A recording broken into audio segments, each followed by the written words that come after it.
Okay, is Khalil coming? Khalil, come on.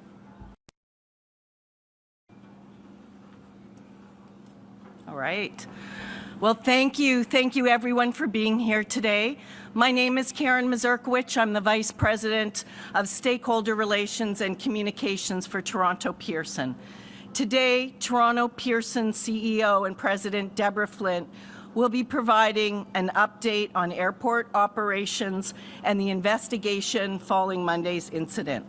We also have several representatives from our first responder agencies, as well as our COO of Toronto Pearson Operations. So behind me are Peel Regional Police Deputy Chief Mark Andrews, Peel Paramedics Commander of Operations Corey Toketch, Mississauga Fire Chief Darren Reetsey, and Toronto Pearson's Fire Chief Todd Aiken, and Khalil Laramet from our COO of Toronto Pearson. With that, I'd like to welcome Toronto Pearson CEO Deborah Flint, who will take a couple of questions after her remarks. Following that, our first responders are available to also answer some questions. Thank you. Thank you, Karen, and good morning to all.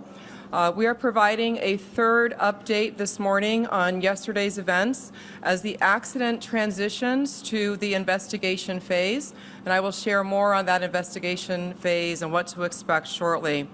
First, however, it's really important to recognize how grateful we are that there was no loss of life or life-threatening injuries in yesterday's accident. You know, every time you board a flight, you are greeted by flight attendants and by flight crew often. It's their job to make us comfortable and confident about the flight ahead, and they do an incredible job with that. But we saw the most important role that they play in action yesterday. The crew of Delta Flight 4819 heroically led passengers to safety, evacuating a jet that had overturned on the runway on landing that was amidst smoke and fire. I thank each and every one of these heroes, every flight attendant and crew member on Delta Flight 4819. I also thank every flight attendant and crew member across the industry. Thank you for all that you do every day and every night in service of safe air travel. In regards to the accident yesterday, at approximately 2:15 p.m., Delta Airlines Flight 4819 from Minneapolis to Toronto, operated by subsidiary Endeavour Air, was involved in a single aircraft accident upon landing at Toronto Pearson. The plane was carrying 4 crew and 76 passengers, among them 22 Canadians. Flight attendants, flight crews, and airport emergency workers and responders mounted a textbook response, reaching the site within minutes and quickly evacuating the passengers. At the time, there were 21 injured passengers ranging from minor to critical but not life-threatening injuries. A total of 19 passengers went to the local hospitals, with 2 more going to hospitals in the time period after. At this time, Delta Airlines has reported that 19 of those passengers have been released and 2 remain hospitalized. Our thoughts go out to all of the passengers impacted and their families. We have taken great time and care to extend care to each of the passengers that were here after the accident. That includes comfort as well as support in their emotional well-being in the hours since the crash. We have completed the reunification process for all of the remaining passengers, and we'll continue to care for them during this extended time. I will now give you more information about the operation and what to expect in the days ahead. From last Thursday to Sunday, Toronto Pearson saw extreme conditions, 2 separate snowstorms. On Thursday and Sunday, we got more than 20 inches, 50 centimeters of accumulated snow. That is actually not typical. In fact, it is more snow within that time window than we received in all of last winter. There were many delays and cancellations across this part of Canada and the U.S. Northeast during this time, creating numerous flight delays and backlogs. At Toronto Pearson, 221 of 974 scheduled flights were canceled on Thursday. 75 of 1,012 scheduled flights were canceled on Friday.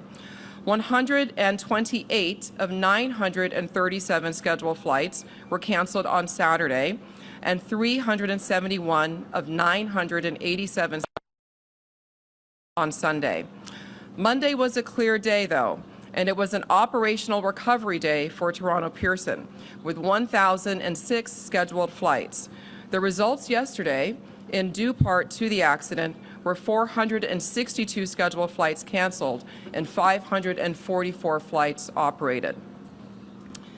Let's now talk about the investigation and what to expect in the next few days as we pivot to this phase.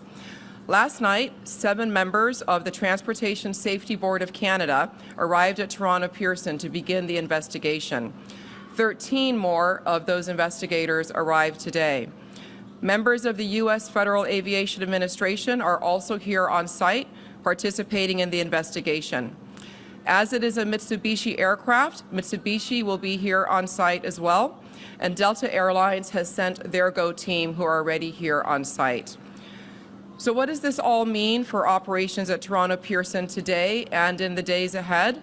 Our Emergency Operations Center does remain open, though operations on the runways resumed at 5 p.m. Eastern Time yesterday. We have been in recovery mode since resuming flights at 5 p.m. yesterday, catching up on delayed flights, and that continues into today as well.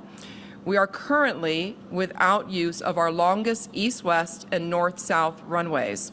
This and ongoing expected additional weather conditions today will affect how fast we recover operations, particularly with departure of aircraft.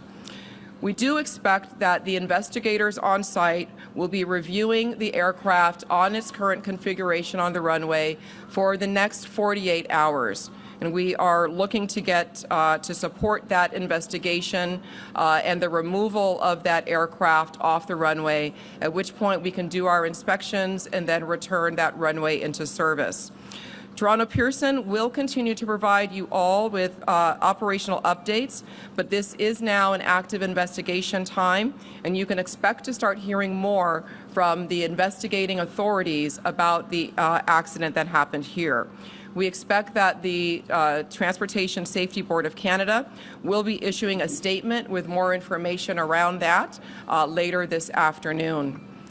In closing, I thank the industry, the community, and all of our employees here and across the sector for all the work that they are doing to support this incident and those affected, and that they do every day. Air travel remains the safest form of transportation. We are proud of that record here, and at times like these, we're very grateful and thankful of how the community and the industry comes together as one. Thank you. We'll now take a few questions. Folks who maybe can come up to. Okay. Sure. Hi there, Alex Capriello with News Nation. A question about the conditions yesterday. Obviously, you just explained the extent of the snowstorms that came over the past few days. Wondering if there's been any developments or any comment about what exactly it was like on the runway in terms of iciness or wind gusts. Last night we heard the fire chief say that he did not believe that that played a role in this crash at all. Is that still the theory here? And if so, do we have any developments on what caused the crash if it wasn't weather related? Okay. Yeah, this would not be a time for us to have theory or to speculate on what caused the crash. So as I shared, we have a number of agencies that are here that are responsible for doing a thorough and full and complete investigation to determine all the causal factors, and we are looking forward to getting those results and to sharing those, and those will be shared very publicly once they are received. And I understand that if you don't want to speculate about the crash, but can you tell us then what the condition of the runway was like at that time of the impact? I mean, was it slick? Have your teams been able to determine that? I look forward to sharing all of that information at the proper time. Again, those are all the details that are going to be covered during this investigation, and that is active currently. there, VOC Sai from the New York Times. I have one question and a follow-up. Does air traffic control handle CRJs differently than other aircraft in crosswinds? The air traffic control is responsible, NAV Canada, for all of the aircraft activity here at Toronto Pearson and in the surrounding areas. They will have to respond differently themselves as to how they manage those aircraft uniquely. And then how do you decide to pause operations because of wind, and who makes that decision? That is a cross-collected decision that is made between NAV Canada and the pilots during live operations. We are not pausing operations. We do have a slowdown in the operations due to 2 of our runways being closed for operations at this time, and those are the key contributing factors to the delays. Last question. There's no Delta or TSB representatives on the stage with you right now. Are you able to speak to why they're not present? We've been very much in communication with all of those involved, all of the agencies, Delta Airlines and others. We've all had quite extensive communication. They've been in our EOC, our Emergency Operations Center. So the system and the response to the accident is working as planned and going quite well with our partners. John Worrell with the Associated Press. 2 questions. One is the 2 people who remain in the hospital. Any timeline on how long they may remain? I do not have that information. Do you know what condition they're in? What we do know is that, again, 19 of those that were hospitalized are no longer hospitalized. The 2 that remain, none face life-threatening injuries from what we've been briefed and what Delta Airlines has released as well. And just finally, Deborah, given what we saw from all the videos that are on social media, and I'm sure what you've seen internally, how is it more remarkable that everyone was able to, survive this incident? There are so many factors that lead us to have gratitude today. Again, I cannot commend enough the crew, the flight attendants, pilots, and our emergency responders for their quick and effective response. It's really incredible, and when you see that aircraft, it just makes you really thankful for all the safety checks that go into running this one of the world's safest air transportation systems. Okay, we'll take questions now from the first responders, please. Good morning, Momin Qureshi from 680 News Radio. My question really is, last check, the wreckage was still out there on the runway. I just wanted to know if we know how long that will be out there and what kind of impact that's having on service here at the airport. Yeah, so as I shared, yes, that the remains of the aircraft will remain on the runway while the investigators are performing their reviews. We expect that could be about 48 hours. And so until that time, 2 of our runways will remain closed, and that is affecting the volume of traffic that we're having. So passengers should be looking and working with their airlines, checking our website for information on delays and potential cancellations as well for the next several days. Just as a follow-up to that, then, I've been upstairs, as many of us have, talking to passengers, and many of them, most of them, all of them really are understanding of the ripple effect, but are extremely frustrated by the lack of information or conflicting information. So just what do you say to your passengers right now who are trying to get themselves on flights to their destinations but are left feeling frustrated by conflicting information or a lack of information? We are here very much at the airport to support and provide passenger care for people that might find themselves here at their airport and have their flights disrupted. So we'll continue to provide that customer care for them. But in the interim, please do check with your airlines, check your website, and check your apps for your most updated flight information.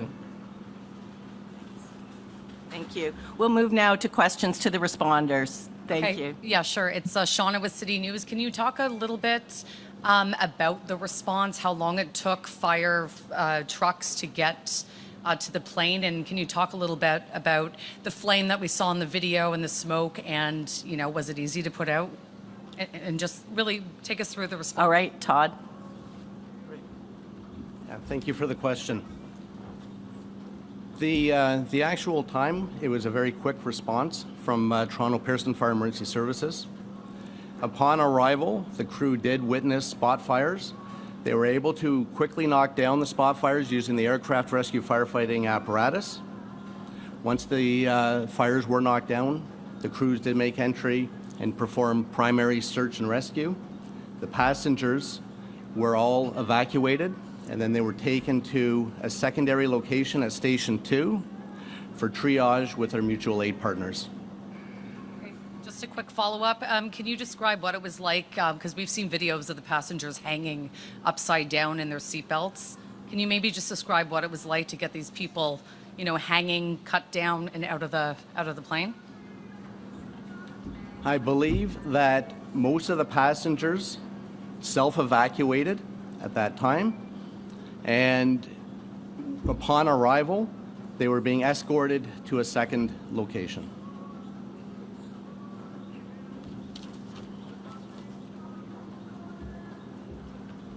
Hello, Nate Foy, Fox News. I'm just seeking some clarity from a first responder's perspective on the elements in your efforts yesterday. I know a lot of people are hoping for some clarity on what the fire chief said, and it sounds like you guys won't give us that, but can you tell me what it was like out there on the runway as you were doing your job?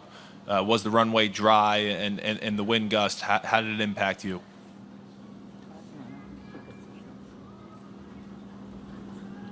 And like we mentioned, it's very early to make any conclusions. I know I provided a little bit of information yesterday for transparency. Today, now we have an active investigation. Therefore, any of those questions would have to be directed toward Transportation Safety Board.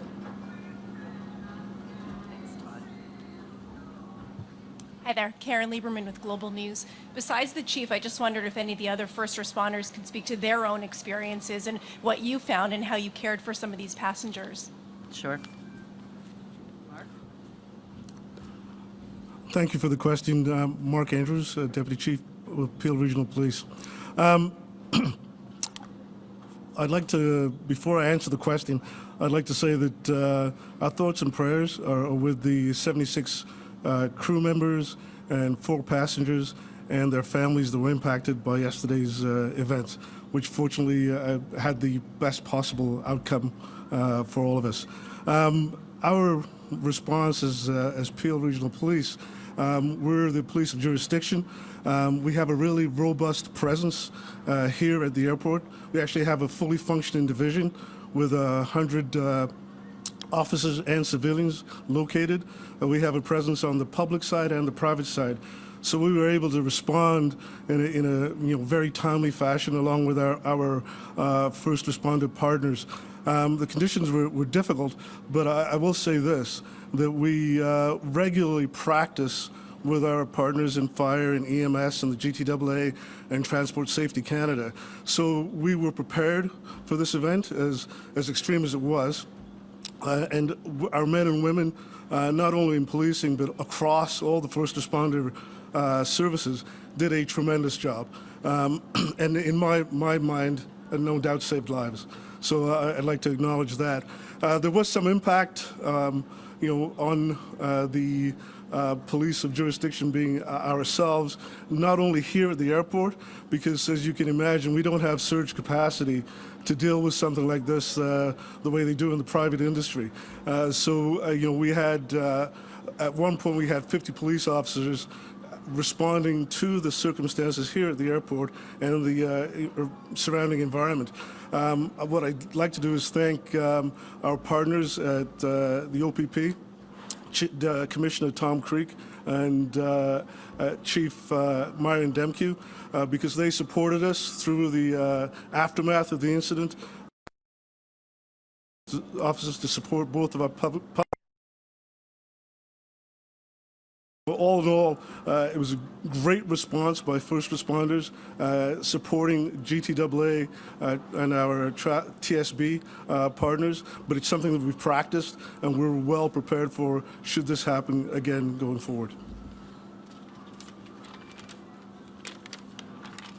Mississauga Fire and Communications Services received the 911 call. It's called a crash alarm, so we get it directly from Pearson into our communications center. So we had a very quick response.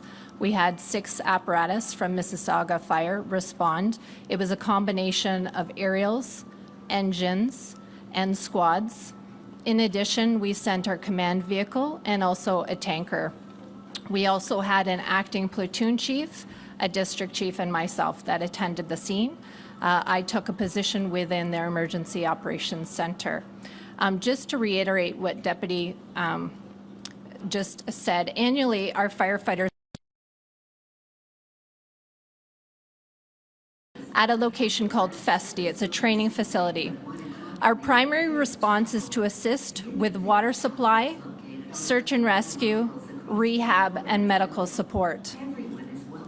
The Mississauga Fire and Emergency Services and Mississauga Office of Emergency Management participates in 2 annual emergency exercises that are held at Toronto Pearson International Airport each year, including a high-level tabletop command exercise and a full-scale boots-on-the-ground emergency exercise.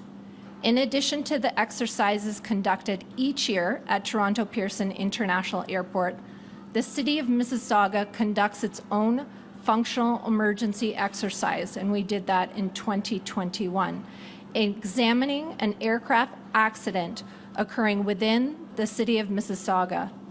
This exercise included partners from various organizations, including those represented in the exercises held here regularly at Pearson. The Mississauga Fire and Emergency Services and OEM provides emergency management training to regional partners from various organizations who may be involved in the response to an aircraft accident, amongst other emergencies. The Mississauga Office of Emergency Management can also serve as a conduit between the city and the Provincial Emergency Operations Centre if provincial-wide coordination for the response and recovery of community impacts during an emergency is required.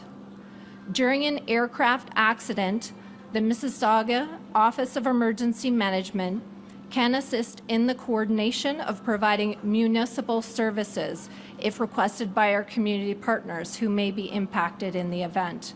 This could include transportation like buses, facilities, or heavy equipment. The City of Mississauga has developed its own aircraft accident emergency plan, which conforms with and operates in conjunction to the airport emergency plan developed by the Greater Toronto Airport Authority. Thanks. That was a fulsome response.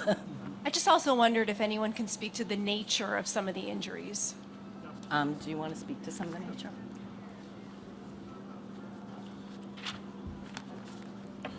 Good afternoon. My name is Corey Takach. I'm a commander of operations within Peel Regional Paramedic Services.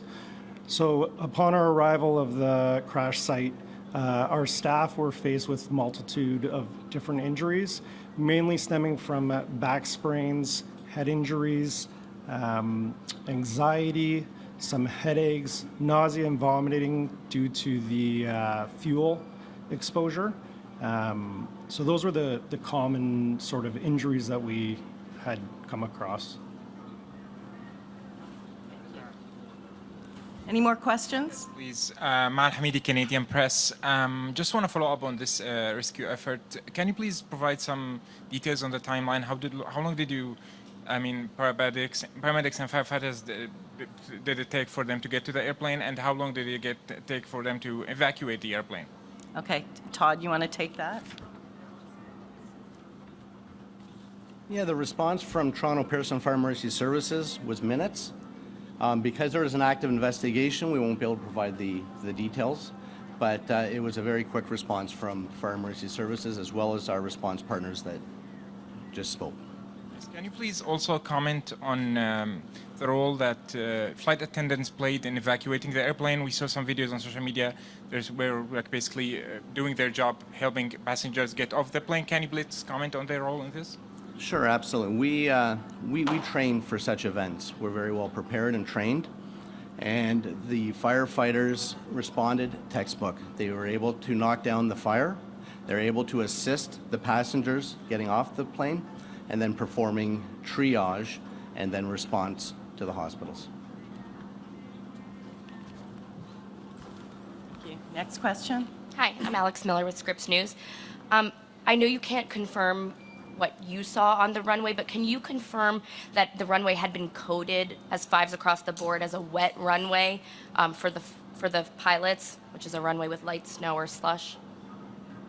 Sorry, I don't know if I followed that question. Do you want to answer or do you want to repeat it?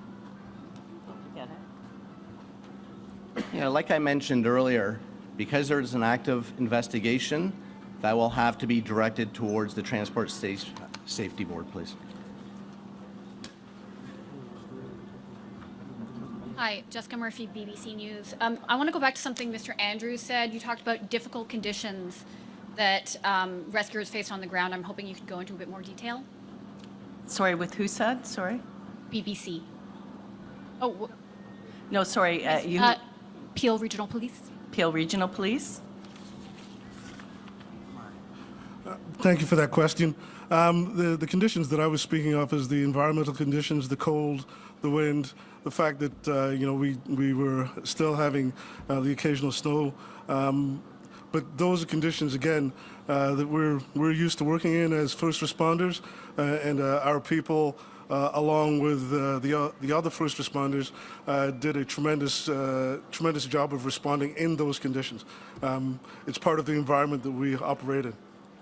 Megan Fitzpatrick from CBC News. What can you tell us about the child that was airlifted to sick kids? Do we know if the child was on somebody's lap or buckled in? What can you tell us about the nature of their injuries? No, we don't. I'm sorry. You don't know if the child We was do on not a know. lap? No, we don't have those details. Can you give us an age range of the passengers on the plane? We don't have that either. I would direct that to Delta. Okay, we're going to take two more questions. Okay. And just one more. Of the two that are in hospital, is one of them the child? We're not sure either. I have a quick question for fire. Flammable is it? How much time did that give you to tame it? Okay. Did you hear the question? Okay. It's on the jet fuel, like whether they were. Yes. Upon arrival, there was jet fuel and there was flames. We do have specialized aircraft rescue firefighting equipment that carries water, foam, and dry chem, and that it is utilized to smother and cover up the jet fuel to provide mean-free egress for the passengers. So we do have the appropriate equipment and the appropriate training to mitigate that emergency. Okay, we'll take the last question. Just like a last question on the nature of the injuries. The people who were more seriously injured, those who were at one point in critical condition, what type of injuries were those? Are we talking about like broken bones, serious sprains? I think the paramedic did speak to that a bit, but he can come back and reiterate. Yeah. So on the initial assessment in any mass casualty incident, we do a triage of patients. And yes, some patients were deemed to be critical at that time. And we make that assessment based on our initial contact, what the patient's complaining of, the fact that they were involved in a plane crash. And some of those determinations happen quite quickly in the short amount of time that we spend with that patient to ensure that they're receiving the quickest care possible. And there are times when further care occurs and those conditions get downgraded. So from critical to like serious and non-life threatening.